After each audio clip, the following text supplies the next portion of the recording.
Laros did not sleep even when the sky turned dark. From the balcony of the high-rise, the city looked like a living thing.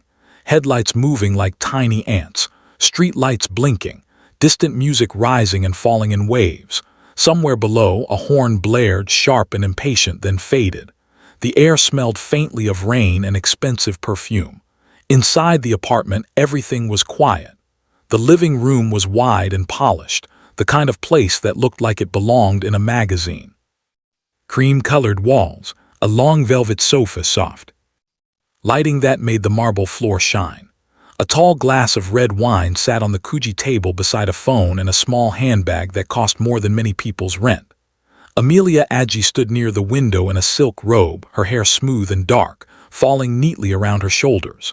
She was the kind of woman people stared at without meaning to. Not because she was loud, but because she was striking, tall, slim in a soft, womanly way with deep brown skin that glowed under warm light. Her face was fine and balanced, full lips, calm eyes, and a sharp beauty that didn't need makeup to announce itself. People called her Sugar. It started as a joke, then became a nickname that stuck. In public, it made her seem playful. In private, it made it easier to pretend she did not feel anything too deeply. Tonight, she did not want to feel. She picked up her phone and stared at the screen for a moment longer than she needed to, not because she was confused, but because she hated the quiet that followed every decision she made. Then she tapped a number she already knew by heart. It rang once. A smooth female voice answered, professional, careful, too calm. "Good evening, ma'am. Thank you for calling. How may we serve you?" Emilia's eyes stayed on the city. "I need someone tonight." "Yes, ma'am, we can arrange that. What time now?" A short pause, like the voice was checking something. "Understood. Do you have a preferred type?" Emilia exhaled softly. "Tall, clean, confident." "Yes, ma'am, and send someone who understands what he is coming for." Emilia added, her voice firm. "I do not have patience tonight." "Of course, Mom, you will be satisfied." The call ended. Emilia placed the phone down and walked slowly back into the living room. She adjusted the robe around her body like she was putting on armor. Her apartment was beautiful, but beauty could also feel like a cage when there was no warmth inside it. She went to the kitchen counter, opened a drawer, and pulled out a small pack. She held it in her hand for a second, then dropped it into the pocket of her robe. Protection. She did not trust anyone to come prepared, not anymore. Emilia returned to the living room. She sat down, crossed her legs, and waited. The wait was not long. A knock came, firm but not rude. Emilia did not rush.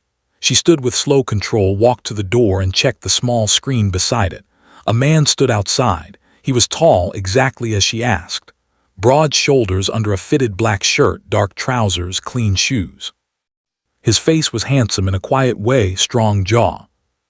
Straight nose, neat haircut, and deep eyes that looked serious, like he had learned to hide what he felt.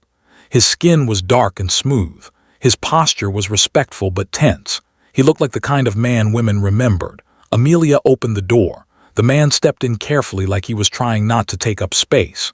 "Good evening," he said. His voice was low, controlled, and slightly hesitant.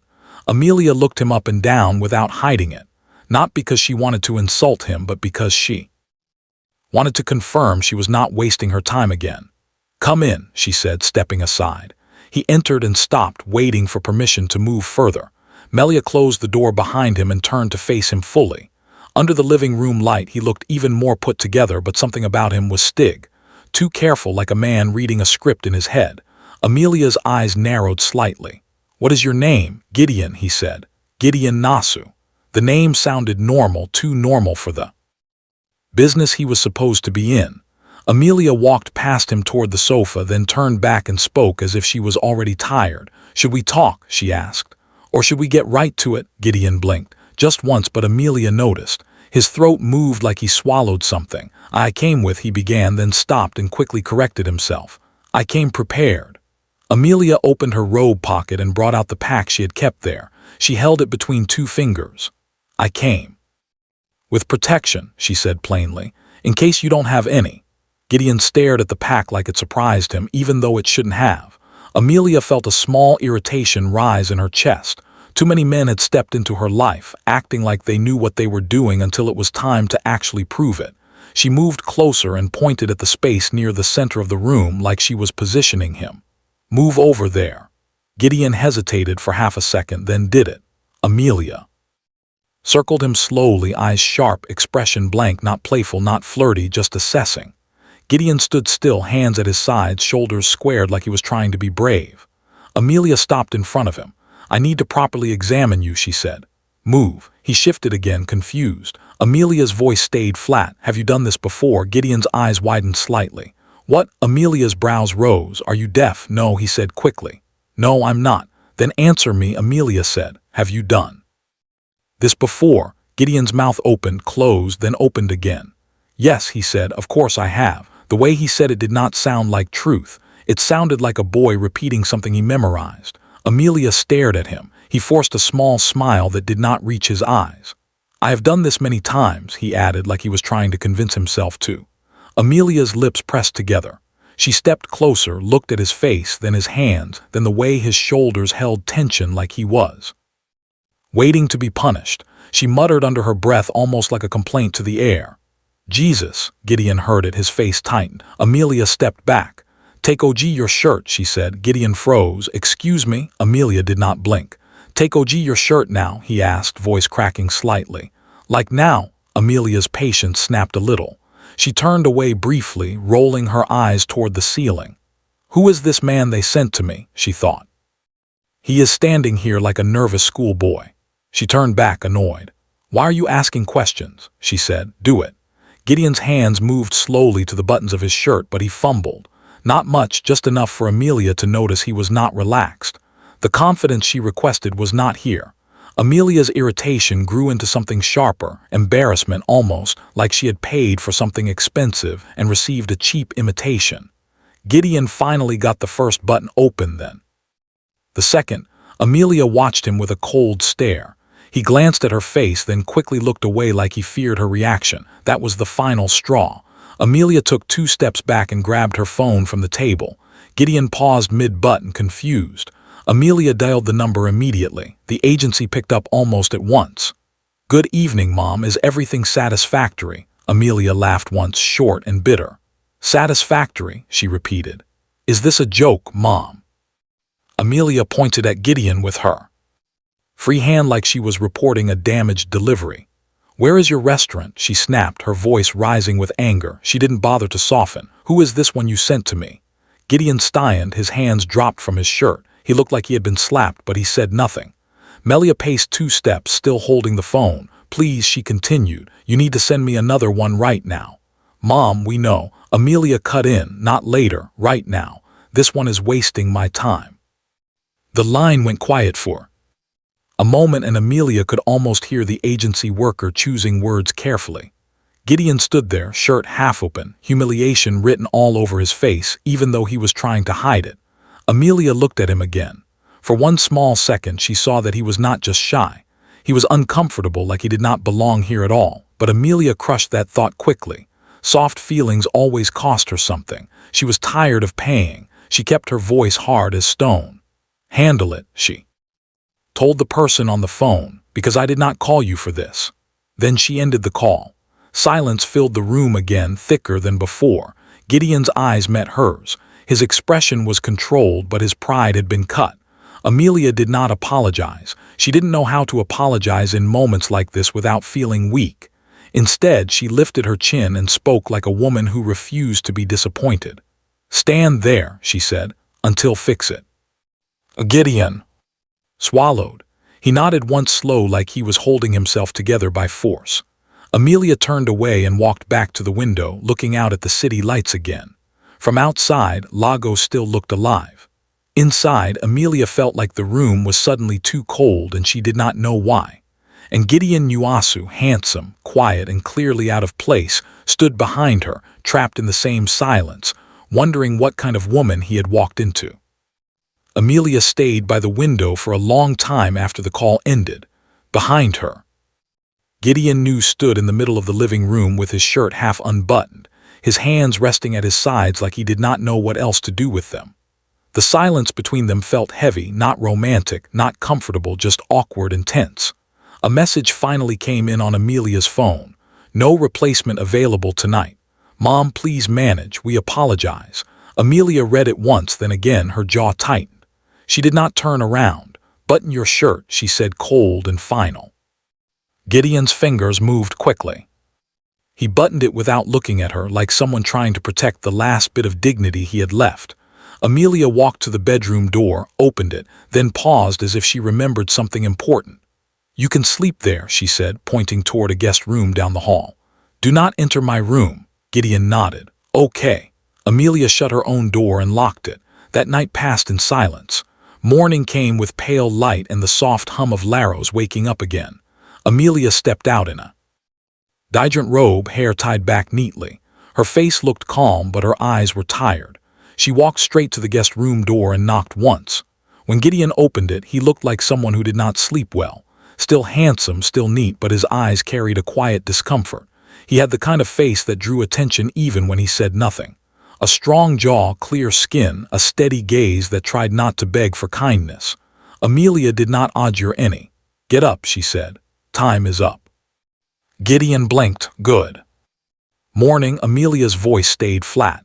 Leave. He took a breath as if he wanted to explain himself. Emilia, I do not call my name like we are familiar, she cut in. Gideon's mouth closed. Emilia looked at the wall clock near the living room. Then she looked back at him. I do not want to see you here in the morning, she said. You have 10 seconds. He stood still, confused. 10 seconds. 1. Emilia began loud enough for him to understand. She was not joking. Gideon stepped out quickly. 2. He grabbed his shoes. 3. He tried again. I didn't mean to. 4. Emilia walked ahead of him like a woman escorting a stranger out of her life. 5. Gideon's hand reached for the door handle. His face was tight, like he was trying not to show how small she was making him feel. 6. He pulled the door open and stepped out. 7.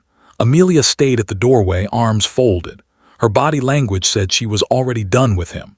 Gideon moved down the hallway, then stopped suddenly, patting his pocket. His face changed. My phone, he said under his breath. He turned back. Emilia saw the movement and didn't ask questions. She reached for the phone on the Kuji table, the one he forgot the night before, and held it up between 2 fingers like it was trash.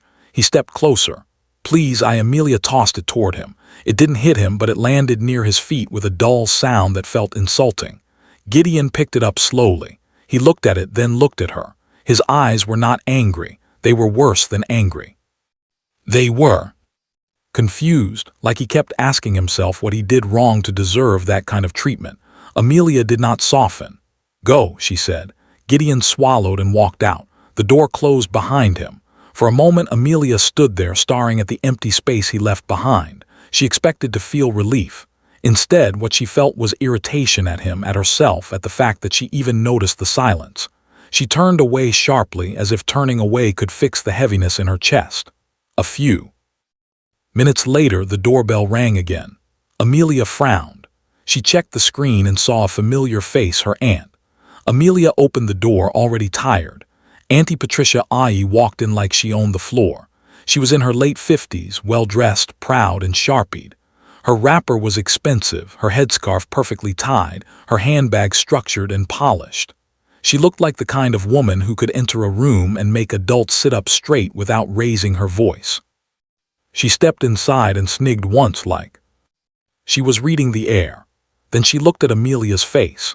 Then the living room. Then the hallway. Her eyes narrowed. Emilia, she said slowly, who left this house just now. Emilia's shoulders stiffened. Auntie, good morning. Do not change the topic. Auntie Patricia said, voice rising. Every day a daren't man. 7 days, 7 men. Emilia, do you even know your body count? Emilia's face hardened. Auntie, that is none of your business. Auntie Patricia took 2 steps forward. It is my business when you are wasting your life like this. When you are turning your father's name into a joke, when you are spending his money on strangers like it grows on the ceiling. Emilia scoffed. You talk like finding love is easy. Auntie Patricia pointed at her. Love, is that what you call this? Emilia crossed her arms. It is not hopping from man to man. It is kissing frogs to find the prince. Auntie Patricia stared at her for a long moment like she could not believe what she was hearing. Frogs, she repeated. Emilia. Those frogs will bite you one day. Emilia rolled her eyes and walked toward the dining area. Auntie Patricia followed. I thank God your father had sense. Auntie Patricia continued, voice firm. That clause in his will is the only reason you have not destroyed everything he built. If not for that clause, you would have finished the company with careless decisions and careless living. Emilia stopped walking. The mention of her father always landed like a stone in her chest. She didn't show it, but it hit her. Don't bring my father into this, she said quietly. Auntie Patricia softened only slightly, then hardened again. Your father is already gone. The least you can do is respect what he left behind. Emilia's lips pressed together. Her eyes were glossy for 1 second, but she forced it down. Then she turned and raised her voice toward the kitchen. A beanie. Footsteps came quickly. A young woman appeared. A beanie, Emilia's house help and cook. She was in her early 20s, slim, very beautiful in a simple, natural way with clear, dark skin and big, calm eyes. Her hair was packed neatly under a scarf. Her uniform clean, she looked nervous, the way people look when they know an argument is happening in a rich house. Yes, Ma, Abini asked softly. Emilia didn't look at her. Bring my food, I'm hungry. Abini nodded quickly and disappeared into the kitchen. Auntie Patricia watched Emilia for a moment, her face full of frustration and worry. You are not a child anymore, she said. But you are behaving like one. Emilia didn't answer. The smell of food soon floated into the living room, warm and comforting, but it did not fix the tension. And somewhere else in Logos, Gideon Nuasu walked out of a rich building with his phone in his hand, still trying to understand what just happened to him. Gideon lived in a small apartment that did not pretend to be anything else. The paint on the wall was dull. The living room was tight. A small fan sat on a plastic table pushing weak air around. A single laptop rested on a chair because there was no real desk. This was Lagos reality. Gideon dropped his keys on the table and sat down slowly. He stared at the floor for a long time. Then he ran a hand over his face. What kind of woman is that? He whispered to himself, not as an insult, more like a question he didn't have an answer to. A knock came at his door, quick and familiar. Before Gideon could answer, the door opened and Michael Eza stepped in.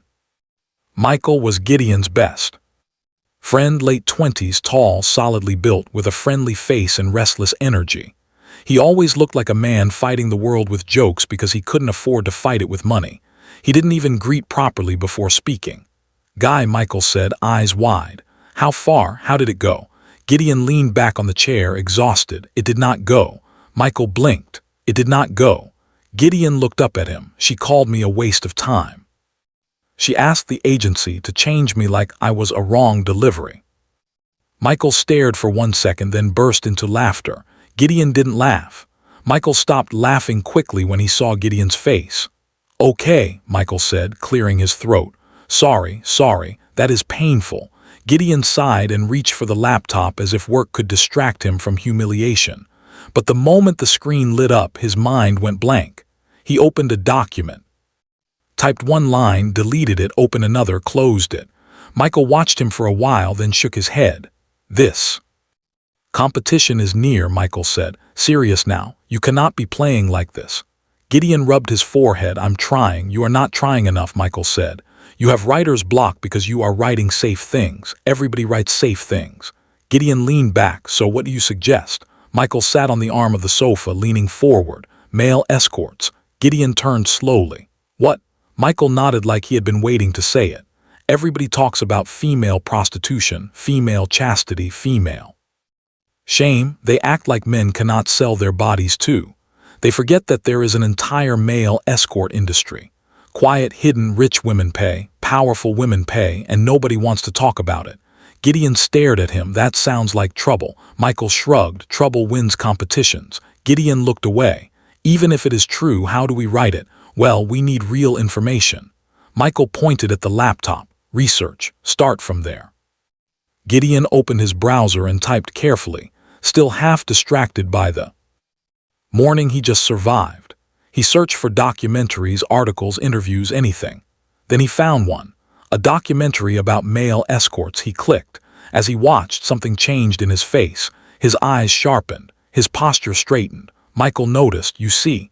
Gideon nodded slowly like the idea was arranging itself in his mind. We should not focus on the escorts, Gideon said, voice low. People always blame the escorts. They ignore the people paying them. Michael grinned. Exactly. Gideon's eyes stayed on the screen. We focus on the clients, the rich women, why they do it, what they get from it, the danger, the addiction, the loneliness behind it. Michael's grin widened. Guy, that is it.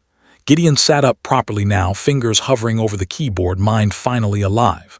Then he paused and the excitement faded a little. There is a problem, Gideon said quietly. Michael leaned in. What problem? Gideon looked at him. How do we get a client to interview? These people are private, secretive. They will not come outside and tell you their story. Michael opened his mouth, ready to answer, but the truth was he didn't have one yet, and Gideon's eyes drifted back to the memory of Emilia's apartment. The perfume, the cold voice, the way she looked at him like he was nothing. A rich woman, a private woman, a woman with a story. He just didn't know it yet. Gideon sat with the laptop open, but his eyes were not really on the screen anymore. Michael had gone quiet too. That was how Gideon knew the problem was serious. Michael only went quiet when the truth had no easy answer. How do we get a client to talk? Gideon repeated more to himself than to Michael. Someone real, someone who will not hide. Michael leaned back on the sofa and stared at the ceiling as if the answer might be written there. Then he sat up suddenly. Then you will not wait for a client to come to you, he said. You will go to them. Gideon frowned. How? Michael's eyes stayed steady. You will pose as a male escort. Gideon's face tightened immediately. No, Michael did not blink. Yes. Gideon shook his head, already standing up. Michael, stop it. Michael followed him with his eyes stubborn. Live the life, get the story. That is the only way you will write it properly. Gideon turned sharply. You want me to sleep with random women for a book? Michael raised his hands as if Gideon was overreacting. I'm not saying you must do anything foolish, but you need to be inside it. You need to hear them talk when they are not performing. You need to see what money does to people when the doors are closed. Gideon's chest rose and fell. He paced once, then stopped. You are not listening, he said quietly. This is not a joke. This is my life. Michael stood up too, his tone changing from playful to hard reality. And that is why I am talking, he said. Because your life is exactly why you cannot write another boring story and expect miracles. This competition is not for sympathy. It is for something that will shock people, something that will feel true. Gideon rubbed his forehead. And if it goes wrong, Michael moved closer. If it goes right, you will win. Gideon looked away. Michael softened his voice, but not his message. Listen, the prize money alone can change everything. It can clear your rent. It can buy you time. It can give you space to breathe. Gideon's jaw clenched. Michael added the second part, the part he knew would sting. And if you do it through an agency, even for a short time, you will also earn something small on the side. Prize money plus escort money, that is not small. Gideon's eyes snapped back to him. You make it sound so simple. It is not simple, Michael admitted. But poverty is not simple either. That word, poverty, landed like a slap. Gideon's shoulders dropped a little, like a man carrying a weight that never leaves his back. Outside, logos kept moving. Inside, the small room felt tighter than before. How do I even start? Gideon asked, almost angry at himself for asking. Michael exhaled with relief, like he had been waiting for that question. I know somebody, he said. Gideon stared. What do you mean you know somebody? Michael reached for his phone. Do not look at me like that. I am not a fool. I am desperate, not mad. There is an agency. It is discreet. They handle rich clients. You will be safe. Gideon's voice turned low. Safe from what? Shame, disease, police, trouble. Woman's husband walking in with a gun. Michael hesitated, then forced confidence again. We will set rules. You will be careful and you will not stay long, just enough to get the truth. Gideon looked at the laptop again. The blank page stared back at him like a judgment. He thought of rent. He thought of food. He thought of the competition deadline creeping closer like a slow threat. Then he said, call them. Michael dialed immediately, like he was afraid Gideon would change his mind. Agency manager's name was Ms. Juliet Nagy. Gideon did not meet her in an OG with a signboard. He met her in a quiet cafe that looked ordinary from outside but smelled like expensive kuji inside. Ms. Juliet was in her early 30s, very neat, very composed, with clear eyes that measured people fast. She spoke softly, but her voice carried authority. You are educated, she said after Gideon introduced to himself. You do not look like our usual men. Gideon kept his hands on his lap. I am not. Doing this long term. Miss Juliet smiled, but it did not reach her eyes. Nobody says that and stays long, but I understand you want something specific. Yes, Gideon said. Information, not chaos. Juliet studied him for a moment, then nodded slightly. Then we will place you with one client, a controlled environment, a client who pays well and wants discretion. Michael sat beside Gideon trying to look calm, but his knee bounced under the table. Gideon asked when. Miss Juliet checked her phone. Tonight, Gideon's stomach. Tighten tonight? There is no time. Michael cut in quickly, forcing a smile. Competition is close. Miss Juliet's expression did not change. The client is already waiting. She requested someone new, someone tall, clean, confident. Gideon swallowed. Miss Juliet leaned forward slightly. Listen to me carefully. You will not speak too much. You will not ask foolish questions. You will observe. If you cannot handle it, you leave immediately. Understood? Gideon nodded, even though his throat felt dry.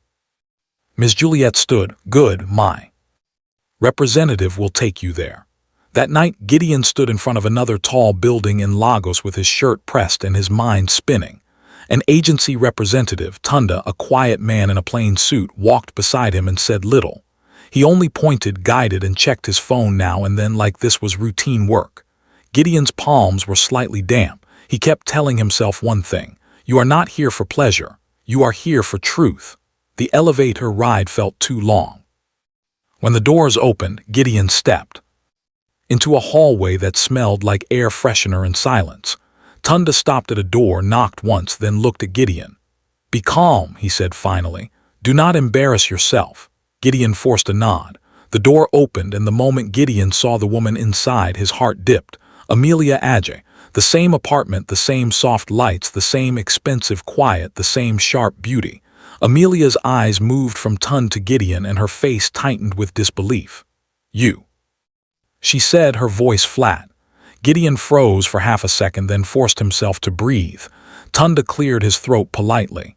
Good evening, Mom. We apologize for the earlier inconvenience. This is, Emilia cut him. OG without looking away from Gideon. Is this a joke? Gideon's chest felt hot. Shame rose fast like it always did when someone looked down on him. Emilia stepped back, arms folding. So this is what you people do. You recycle the same person and expect me to clap. Dundee shifted, uncomfortable. Ma'am, there is no replacement available tonight. The client list is tight. We beg you to manage. Emilia laughed once, cold and sharp. Manage. She looked at Gideon like she was looking at a product she didn't like but had already paid for. Fine, she said. I will manage you. Gideon's jaw clenched. Emilia turned and walked deeper into the apartment, speaking over her shoulder like she was giving instructions to Stag. Come in. Gideon stepped in. Tunda remained at the doorway for a moment, then left quietly, closing the door. Behind him, the silence returned. Emilia faced Gideon again, chin lifted, eyes hard. You are still acting like you do not know why you are here, she said. Do you want me to explain it to you again? Gideon tried to keep his voice steady. Emilia, do not call my name, she snapped. You do not have that right. Gideon swallowed his anger. Okay. Emilia pointed to a spot in the room. Stand there. Gideon stood. Emilia walked around him slowly, like she was repeating the same inspection from before. But this time, her pride had added fire to it. Move, she said suddenly. Gideon moved. Turn, she ordered. Gideon turned, his face tight. Emilia's eyes narrowed. You are still timid. Gideon's hands curled slightly. I am not timid. Emilia stepped closer. Then prove it. Gideon opened his mouth to speak, and Emilia's phone rang. Her body stiffened instantly. The name on the screen made her expression change in a way Gideon had not seen yet. Fear hidden under annoyance. Auntie Patricia, she muttered. Gideon watched her. In that single moment, Emilia did not look like a queen. She looked like someone being watched even in her own home. Emilia looked at Gideon sharply. Go to the bathroom. Gideon blinked. What now? She hissed. Go. Gideon hesitated, and Emilia's eyes flashed. If you ruin this for me, you will regret it, she said. Gideon's pride rose. I am not a thief. You hide. Emilia moved closer until they were almost face to face. Her voice dropped low. Dangerous. You are not important enough for me to explain myself, she said. Bathroom now. Gideon's chest tightened. He hated himself for obeying, but he also knew the agency would blame him if the client complained again. He walked into the bathroom. Emilia followed behind him and pushed him fully inside. Then she shut the door and locked it. Gideon heard the lock click. His eyes widened. He grabbed the handle. "Emilia, open this door. Be quiet." Emilia hissed through the door. "Just stay there." Gideon's face burned. Humiliation flooded him, hot and bitter. He heard Emilia answer the call with a sweet voice that didn't sound like her at all. "Auntie, yes, good evening. I am alone. I was in the bathroom." Gideon stood in the bathroom like a prisoner, listening to her lie about him like he was dirt under her shoe. When the call ended, he waited for the door to open. It didn't open immediately. Minutes passed. Gideon's anger grew bigger than the humiliation. He knocked hard. "Open!"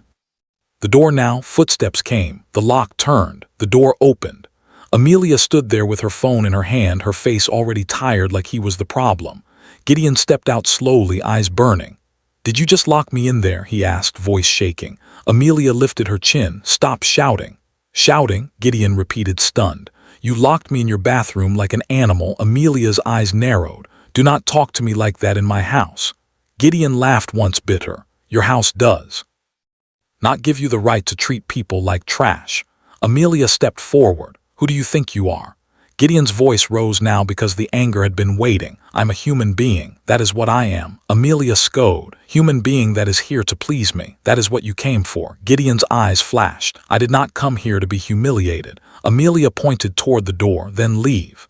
Gideon stared at her, breathing hard. The room felt like it was spinning with the insult of it all. Her beauty, her money, her coldness.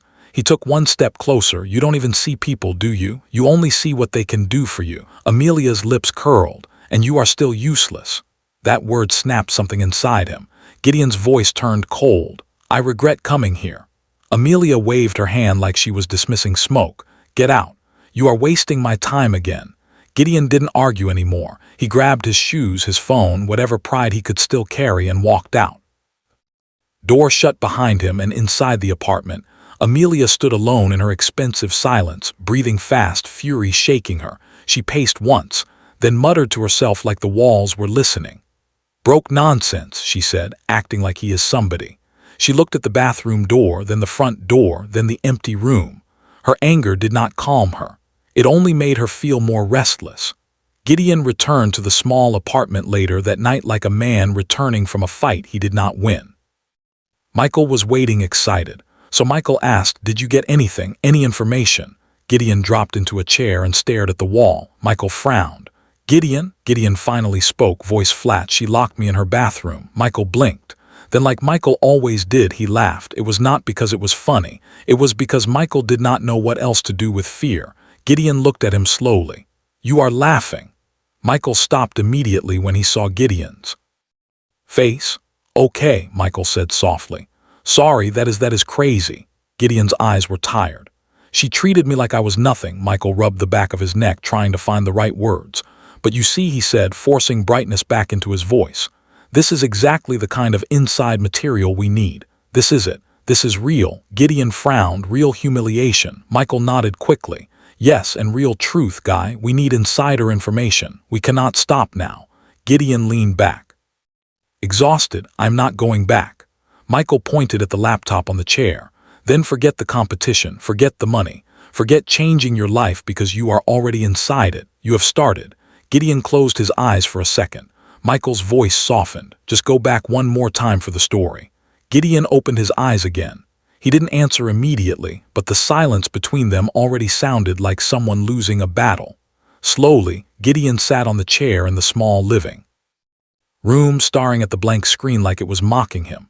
Michael kept talking, packing, using his hands, using his whole body. Like energy could solve poverty. "Just go back," Michael said again. "One more time, even if you hate it, go back." "If you don't go back, then what is all this suguring for?" Gideon's jaw clenched. He hated that Michael was right, not because it was noble, because it was true. He stood up slowly and picked his keys. Michael stopped packing. "So you will go?" Gideon didn't answer. He just opened the door and stepped out. It was late when Gideon returned to the same high-rise. His body felt heavy as he entered the compound, not because he feared the building, because he feared the woman inside it. He stood at the door for a moment, then knocked. The door opened. Emilia stood there in a simple nightwear, hair pulled back, face bare. Even without trying, she looked beautiful. The kind of beauty that could make a man forget his anger for a second, if the woman carrying it was not so cruel. Her eyes narrowed the moment she saw him. "You again?" Gideon kept his voice calm. "I lost my wallet." Emilia gave a short laugh. "Your wallet?" Gideon didn't blink. "Yes, I think it fell here." Emilia leaned on the door frame like she had all the time in the world. "If you came to apologize, you can just apologize instead of acting like you lost something." Gideon's chest tightened.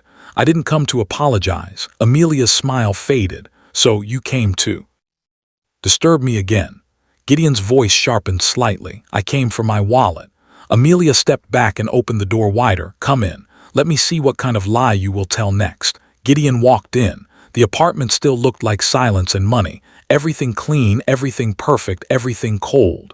Emilia walked ahead of him without looking back. "So where did you lose it?" Gideon paused near the sofa, scanning the floor as if he was truly searching. Then he looked up at her. "You really think everything is about you?" he said. Emilia turned slowly. "Excuse me." Gideon's lips pressed together. "You think every man who comes near you is trying to beg for your attention?" Emilia's eyes flashed. "And you think every woman should be grateful that you entered her house? Who are you?" Gideon laughed once, bitter. "At least I'm not someone who locks people in bathrooms like criminals." Emilia's face hardened. "Do not speak to me like that in my house." Gideon took a step forward. "Then don't treat me like rubbish in your house." Emilia's voice rose. "You are here as a service. Don't forget that." Gideon's voice rose too, but he kept control. "Even a service is still a human being." Emilia scoffed. "Human being that cannot even act like he knows what he is doing." Gideon's eyes were tired, but they carried anger now. "I know one thing clearly." Emilia folded her arms. "Say it." Gideon stared at her. "You know what?" he said slowly. "I actually don't care who you think you are, but I would rather remain single than be with you." Emilia's lips parted slightly. Gideon continued because the words had already started coming out. "And if you were the last available woman on earth, I will gladly remain single." The room went quiet. Emilia's face stayed proud, but something small cracked behind her eyes.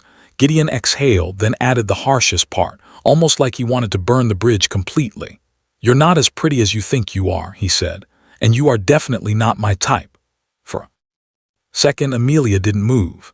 Then her jaw tightened, her pride rose like a wall. "Get out," she said quietly. Gideon didn't argue. He turned and walked toward the door. Emilia's voice followed him, sharp with insult. "You see why you are broke? It is because you talk too much with pride you cannot." Ajad stopped at the doorway and looked back once. His eyes were calm now. "And you see why you are alone? It is because you don't know how to treat people." Then he left. The door shut behind him. The days after that fight did not feel like peace. Gideon tried to stay away, but poverty did not let him rest. The deadline was still coming.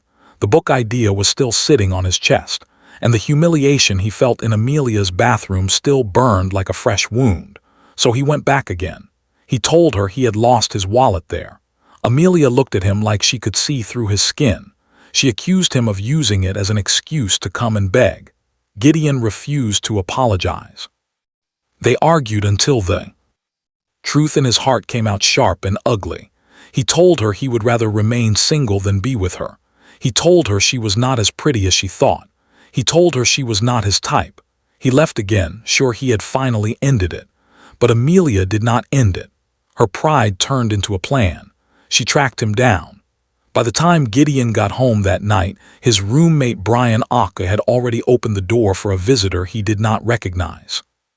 An expensive-looking woman with calm eyes and a face that didn't ask for permission. Emilia stepped into the small apartment like she was stepping into an experiment. Then she looked at Gideon and said, as if she was offering him a job, "Be my private escort for 30 days." Gideon suspected something was wrong with the Ajar. It felt too sudden, too neat. But the money was real. The pressure was real. The book was still waiting. Emilia gave him one rule. "No feelings," she said. "This is not a relationship. At the end of the month, you get your money and you leave." Gideon asked what she wanted. From it, Emilia's answer came cold and simple: sex. But when she was alone, she admitted the part she refused to tell him. It was revenge. She wanted to humble him for those words he threw at her pride. Gideon still agreed. He moved into her house. And even then, Emilia still found a way to control the space. She gave him a separate room like a guest she didn't trust. The first night, Gideon thought she would demand what she paid for. Emilia looked at him and said flatly, "I'm not in the mood." "Leave later," she called him out again for a massage, acting soft and seductive like she was testing him.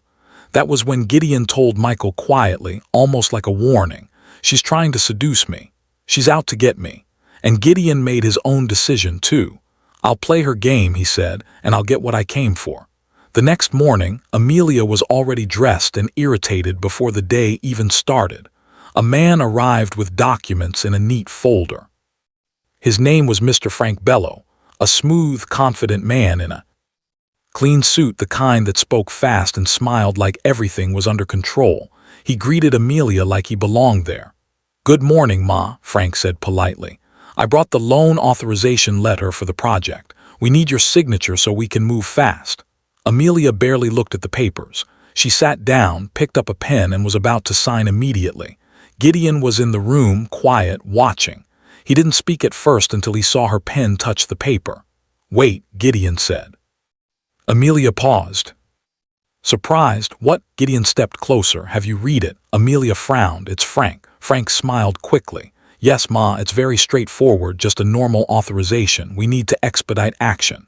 Gideon's voice stayed calm but firm. "Please don't sign anything you haven't read. Send it to your lawyer." Frank's smile tightened a little. "There's no need for that delay, sir. It is a simple document." Emilia looked between them, annoyed. "Gideon, send it to your lawyer," Gideon repeated. Gently, just to be safe. Frank leaned forward slightly, lowering his voice like he was trying to pressure her without looking like he was pressuring her. "Ma, we are already behind schedule. If we keep waiting for lawyers to read common documents, the whole thing will slow down." Emilia stared at the pen in her hand. For once, she didn't look like a woman who knew everything.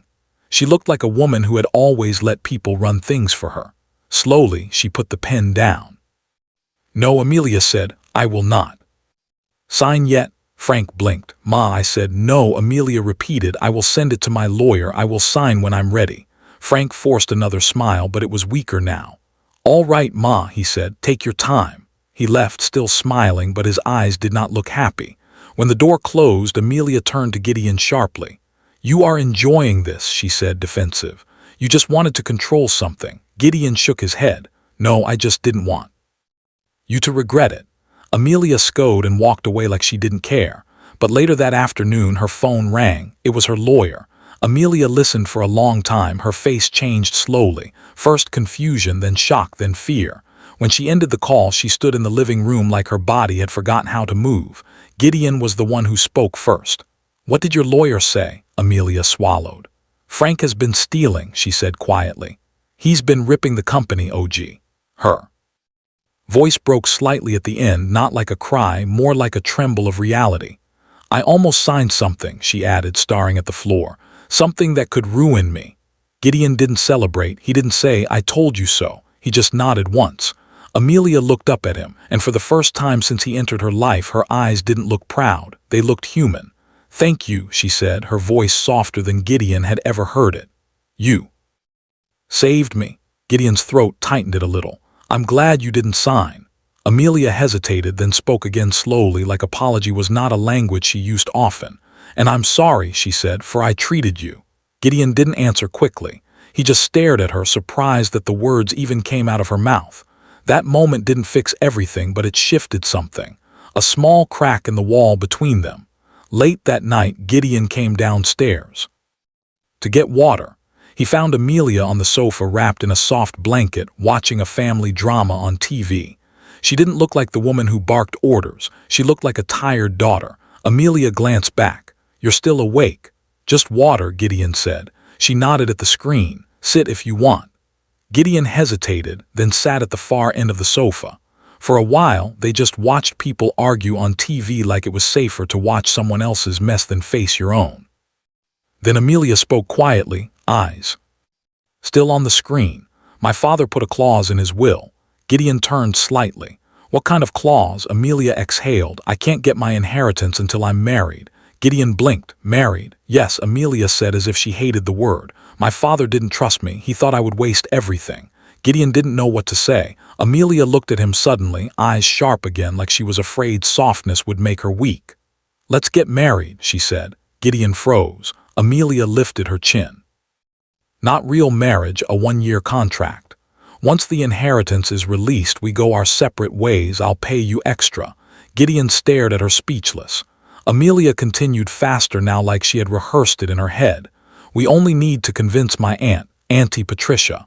Once she believes it, others will follow. She's the gatekeeper. Gideon's heart beat hard. This is insane. Emilia didn't flinch. It's practical. Gideon's voice came out low. Do you even hear yourself? Marriage is not a joke. It's not a real marriage, Emilia insisted. It's a contract. Gideon sat back, still shocked, but the truth was he was listening and he hated himself for it. The next day, Gideon told Michael. Michael almost lost his mind. Marriage, Michael repeated, packing like the floor was hot. No, this will complicate everything. Do the 30 days, collect your money, collect your story, and go. Gideon's face was tired. I'm already doing 30 days. What is 1 year? Michael pointed at him. 1 year is not small. If she finds out the truth about the book, she will destroy you. Gideon stayed quiet. Michael watched him and lowered his voice. Guy, think. Gideon did think, and still he agreed because the truth was ugly. He wanted the money and he wanted the story, and he was already too deep. A few days later, Emilia introduced Gideon to Auntie Patricia. She did it like she was presenting evidence. Auntie, Emilia said with a smile that looked forced but convincing, I want you to meet my fiancé, Gideon Nasu. Auntie Patricia's eyes swept over Gideon from head to toe. Her face didn't smile. It investigated, so she said, You are the one. Yes, Ma, Gideon answered respectfully. Emilia quickly added, He proposed. I said yes. Auntie Patricia ignored Emilia and focused on Gideon. You are an investment banker. Yes, Ma. Which school did you attend? Emilia tried to interrupt lightly. Auntie, can we let the young man speak? Auntie Patricia cut in. He can speak for himself. Gideon kept calm. I graduated from the University of Nigeria in Nsukka, UNN. Auntie Patricia repeated, weighing it. And your family? Gideon's voice stayed steady. My parents are late. I don't have siblings. Auntie Patricia watched him closely as if looking for cracks. Emilia shifted in her seat, nervous. But Gideon stayed respectful, not defensive, not proud, just composed. Auntie Patricia finally leaned back.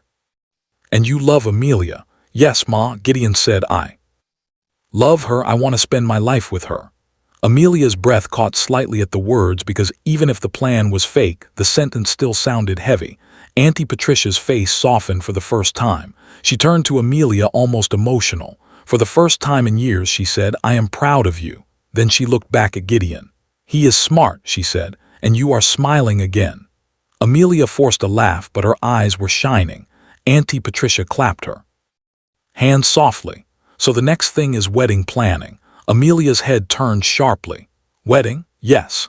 Auntie Patricia said, already excited. Big one. Colors, gown shopping, a proper wedding. Emilia looked at Gideon like this is getting out of hand. Gideon didn't say anything. He just smiled politely and kept breathing. From that point, Gideon started helping Emilia in ways that surprised her. He woke her up in the mornings instead of letting her sleep through the day. He sat with her over documents and made her read them slowly. He spoke to her like she was capable, not like she was broken. And little by little, Emilia started showing up to her own life.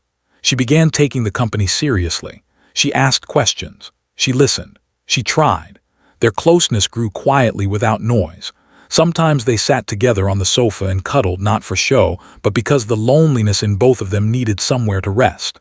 Sometimes Emilia cooked dinner herself, proud and playful, asking Gideon to taste the food like his approval mattered. Sometimes they laughed over small things and the laughter felt strange because it was real.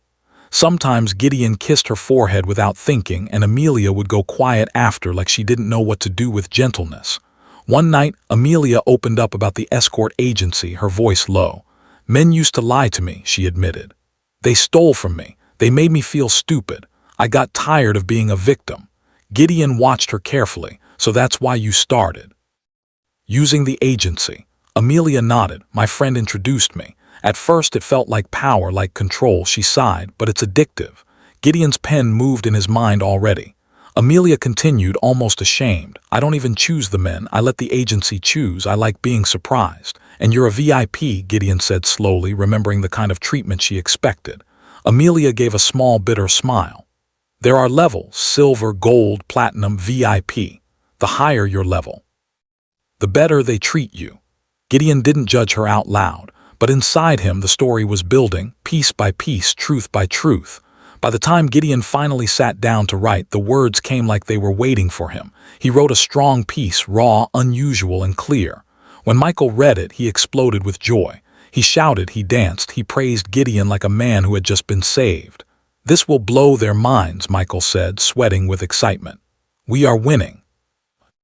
Gideon couldn't celebrate the way Michael wanted because Emilia was no longer just a client. She was becoming a person to him, and that scared him more than poverty. One night, Emilia held Gideon's hand and looked at him with trembling honesty. I love you, she said. Gideon's chest tightened.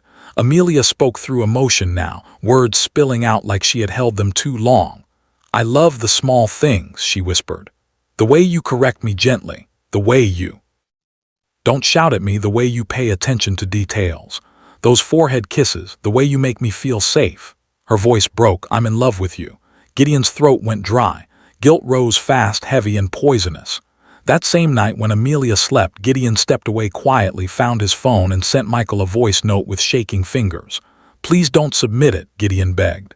Don't send it, I'm canceling the book. I'll explain when I see you, but please don't send it. He stared at the message after sending it, breathing hard because he knew something now. He had finally gotten the insider story, but he had also gained something else. A conscience and a woman who trusted him. Gideon barely slept. After sending that voice note to Michael, he lay on his bed staring at the ceiling, feeling like a thief who finally noticed his own hands. Emilia's words from the night before kept replaying in his head. How she loved the small things. How safe she felt.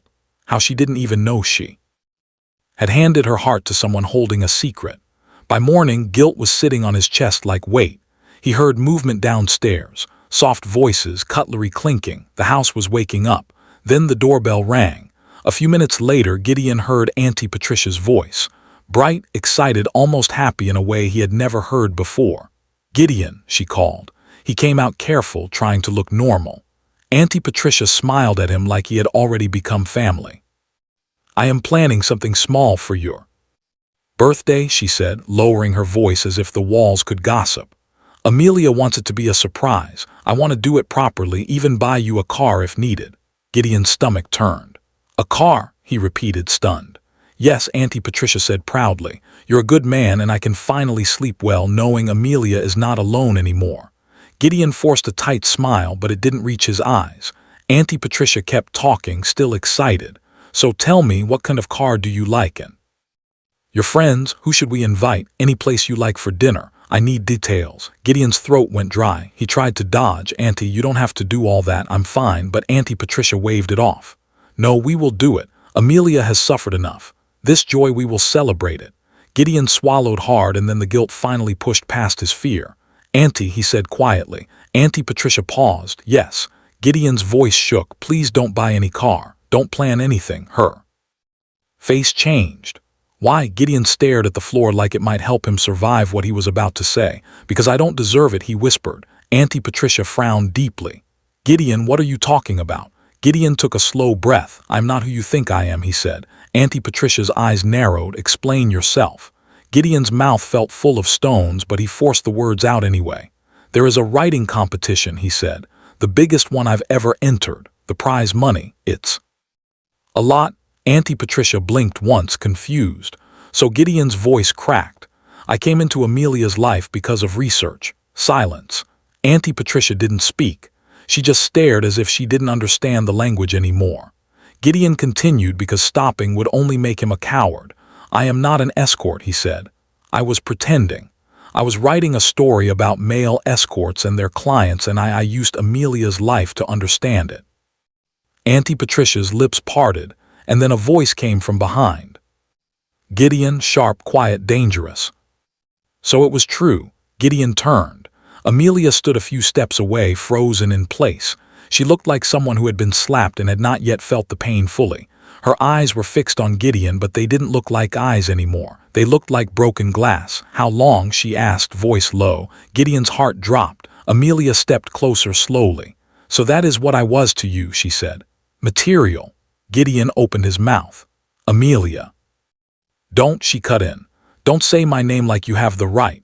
Auntie Patricia tried to speak. "Emilia, wait." Emilia didn't even look at her. She looked at Gideon and said, "Tell me everything now." Gideon's hands trembled. He told her the truth fully. No softening, no excuses.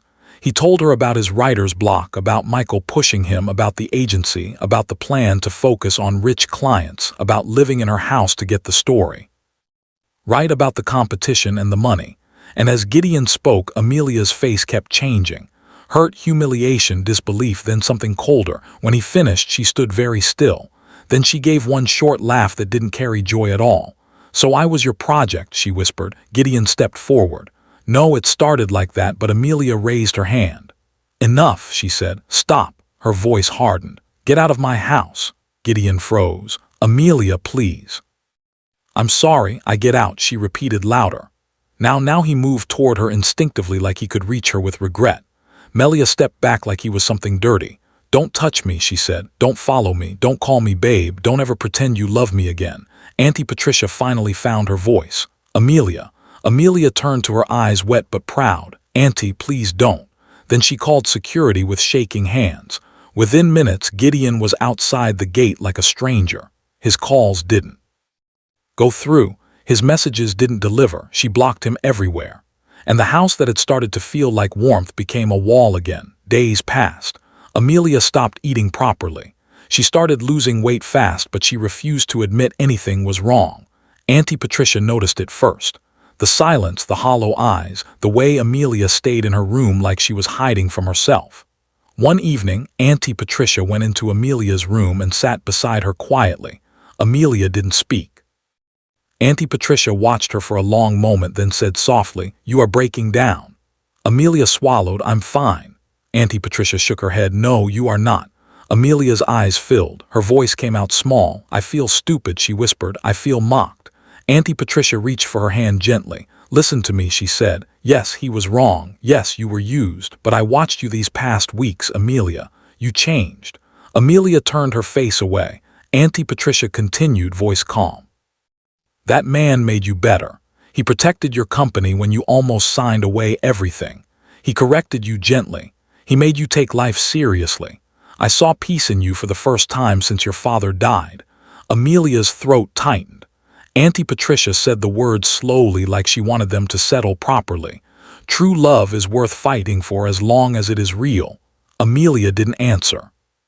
But that night, for the first time, she cried properly, quietly into her pillow, like someone grieving a version of herself that finally believed she could be safe. On Gideon's side, nothing felt like victory. The writing competition result came in. Gideon won, but he didn't win with Emilia's story. After the breakup, he rewrote everything completely using general research, public sources, and anonymous details that could not expose her. He removed anything that could point back to her life, her house, her voice. He made sure nobody could laugh at her or mock her. Michael screamed when the email came in. He danced, shouted, called neighbors to hear him. "We did it," Michael yelled. "We are winners." Gideon didn't smile. He sat on the edge of the bed holding his phone like it was heavy. Michael stared at him. "Guy, why are you like this?" Gideon's eyes were tired. "Because I lost someone." Michael's face fell. "So what will you do?" Gideon exhaled. "I can't keep begging through calls. I'm blocked. I need to talk like a man." That night, Gideon wrote a letter. Not long. Not dramatic, just honest. He gave it to Auntie Patricia because he knew Emilia would open anything that came from her aunt. In the letter, Gideon admitted he was wrong. He was ashamed. He never planned to destroy her life. He was ready to accept any consequence.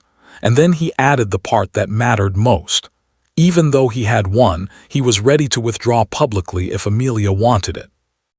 And he had already rewritten the story completely, so she would not be exposed because her dignity mattered more than money. He ended it simply. "I fell in love with you for real. I know I do not deserve forgiveness, but I am sorry, Emilia, truly." Emilia read the letter alone. At first anger rose again, then shame, then pain. But the words didn't sound like manipulation. They sounded like a man who finally understood what he had done. Auntie Patricia sat with her afterward and spoke gently, truly gently, for the first time in a long time. "This man hurt you," she said, "but he also protected you and he changed you. Don't throw away something real because of pride. If you still want him, choose him with open eyes." This time with truth. Emilia didn't reply quickly. She remembered the way Gideon woke her up in the mornings, the way he made her read documents like her life mattered, the way he didn't shout, the way she felt safe enough to confess love, and she remembered her own truth too. She started everything with cruelty. She used him first, trying to humble him. She sat quietly for a long time. Then she said, "Tell him I will meet him one last time." They met in a quiet place, private, calm, no audience, no drama. Gideon stood when she arrived. He looked thinner, tired, but steady. Emilia sat down without smiling. Gideon didn't waste time. "I'm sorry," he said clearly. "I was wrong. I used you. I lied. I betrayed your trust. I am ashamed of myself." He paused, eyes lowered. "I'm not blaming Michael. I'm not blaming poverty. I'm blaming myself. Because I still had a choice and I chose wrongly." Emilia's eyes filled, but she held her face firm. Gideon continued, voice quiet. "The contract stopped being a contract for me. I truly fell in love with you and I ruined it with my own hands." Emilia stared at him for a long time, then her voice came out shaking. "I also started with pride," she admitted. "I treated you like you were nothing. I used you first. I wanted to humble you. I locked you in my bathroom like you were not human." Her tears slipped out. "Now I have never truly trusted anyone," she whispered, "because people always want something from me." Gideon's eyes softened. "I know." Emilia wiped her face, breathing carefully. "I can forgive you," she said, voice small but firm, "but on one condition." Gideon didn't blink. "Anything?" Emilia leaned forward slightly. "No more lies," she said, "ever." Gideon nodded immediately. "No more lies." Emilia stared at him, searching. Then she reached into her bag, took out her phone, and unblocked him right there.